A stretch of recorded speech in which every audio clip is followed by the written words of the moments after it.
Hey, I'm Josh. I'm back with another video on behalf of NacoaUK, talking about my experiences being the child of an alcoholic. And today's video is called Lying When It's Just As Easy to Tell the Truth. And now, I think lying is a fundamental part of alcoholism, and I think it lies at the heart of a lot of the issues that stem out from alcoholism. And, it's key to remember, as far as I'm concerned, that alcoholism is a family illness, and a lot of these symptoms can affect everyone within the family in exactly the same way they affect the person that's drinking. And lying is a fundamental part of that, certainly through my experience anyway. As a child, I would have been lying to escape reality. I've spoken before about my belief as a child that happiness was simply pretending the bad stuff wasn't happening. So that required a level of lying in itself. There was lying to protect my family, to protect my parents, to protect myself. Lying at school. And lying to myself would be another one, as well. Being on the receiving end of a lot of broken promises, and having to try and keep up with the ever-changing dynamics of the household at home. The kind of the way the rules sort of changed from and adapted to however my father's alcoholism was affecting him and the family. And so I guess without even really knowing, the truth of my life began to get pushed further and further back, and was hidden by a continual line of lies, really. And before I even knew it, I was probably lying without even knowing it. I believed my own lies, which to an extent, didn't have, like a lot of this stuff really perhaps didn't have a notable negative effect on me during school time, or at least that's probably not the right way of putting it.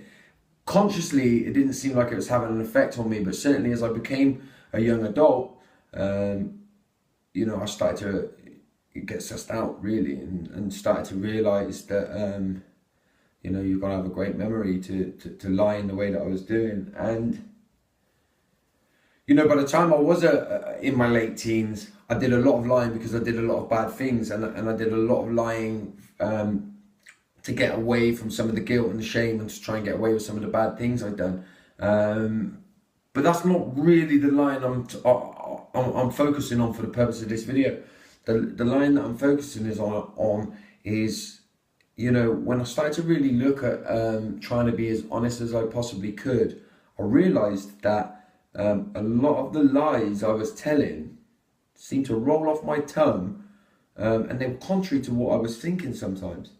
And so what I found is that I'd be having conversations with people, I'd be asked questions, and I would begin to start lying and have to stop myself and rather embarrassingly admit, no, hang on a minute, that's not the truth, that's a lie, and rewind and tell the truth. And that was very, very, very difficult for me to do, really. Probably one of the harder things sort of on the journey that I've been on, really, was to really to start getting gut level honest about everything. Because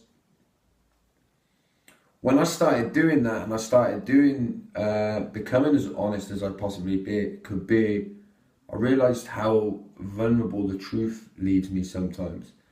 And when I'm talking about myself and who I am, or about my childhood, my negative thoughts and feelings and emotions about myself, the constant negative stuff that's going on in my head, that tape that's playing, a lot of the lies I'm telling, I feel like is a kind of defense mechanism to counteract what I'm feeling in my head. So, where I was lost and didn't really know who I was, I'm constantly trying to portray this better person than the person that I truly believe I am. And it also led to, what I realised, I can be asked to go if I can make a party on a Saturday night, for example, and instead of just saying, no, I can't make it, I found myself, I'd always say yes and then make up another lie as to why I couldn't make it.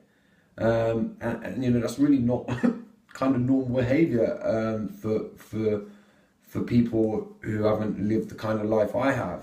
And so, you know, it's important for me fundamentally, really, to get to a level where I feel like I can be honest, and it does take practice. Honesty takes practice. I find still today can find honesty at gut level very, very difficult. And when I'm not being honest, and I'm not being honest with myself, and I'm telling seemingly meaningless lies, you know, it can have a real adverse effect on me, especially in relationships, you know, with my children, and with my wife and my friends and stuff. You know, and like I say, at the very beginning, when I was trying to tell the truth a lot, I would wince at myself when I chucked out a lie, and I just thought, I would think to myself, I don't even understand why I've said this lie. I don't even know where that's come from. I can't even understand the gain in telling that lie. It would have been easier to just tell the truth. And like I say, I found myself for a little while having to rewind and say to people, I'm sorry, that's not the truth. And it's quite, you know, it can be quite an embarrassing experience, especially for someone who's so worried about people's perception of them, like myself. So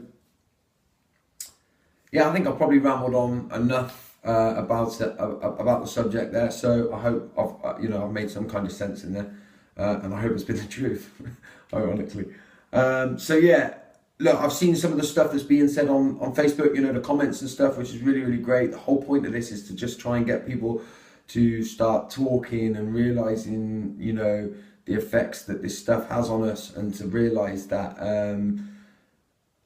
you know, the past does have an effect on the way that I look at today, and there's no weakness in realizing that. So yeah, you know, if you'd like to comment on the social media and stuff like that, it's great. It can, you know, maybe bring up some subjects that I could, you know, talk about myself. I'm no expert, but I just, you know, share my experience and hope that it encourages other people to do that. More privately, there's always the email, NacoaUK, that's why we're here. Everybody at NacoaUK understands, you know, and there's that compassion and empathy that I think we all need, and if we're lacking it, then, you know, that's why NacoaUK is there. So thank you.